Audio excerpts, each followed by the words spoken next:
Ready 1 2 3। अपहरण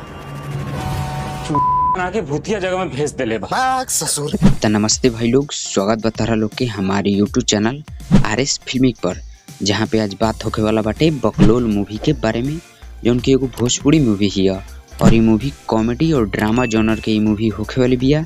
movie के trailer 2 minute 32 second के बाटे और ये मूवी भोजपुरी के सबसे बड़ा कॉमेडी मूवी होके वाली बिया। ऐसा हम ना ये मूवी के ट्रेलर में बतावल गइल बा, जेकरा देखला से ऐसा लागत भी बाटे कि मूवी वाकई में कॉमेडी वाला मूवी बिया। जब ट्रेलर में ही इतना कॉमेडी बाटे तब सोचो मूवी में कितना होगी। और पूरा मूवी तो हमने के स्टेज ऐप पर देखे के मिली।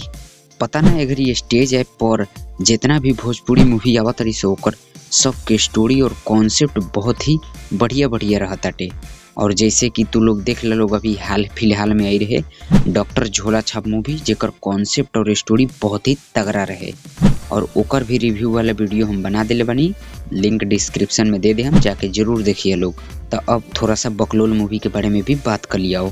तो ये मूवी के ट्रेलर देखला से ये पता चला था कि ये मूवी में 3 गो बकलोल बड़ा सा, मतलब कि तीनों बकलोल लइका बड़ा सा, जेकरा में पहिलका के नाम बाटे तेजा और दूसरा के नाम बाटे गवैया और तीसरा आशिक, जो उनकी अपहरण करेला सा एगो लड़की के। और वो तीनों के लीड करलन हमनी के फेवरेट और आप सबके भी फेवरेट बतासा चाचा।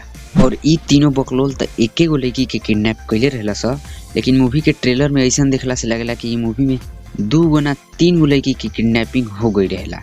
और एकरे चक्कर में जौन हमनी के कॉमेडी और ड्रामा देखे के मिली नु, वो एकदम मजा ही आ जाई।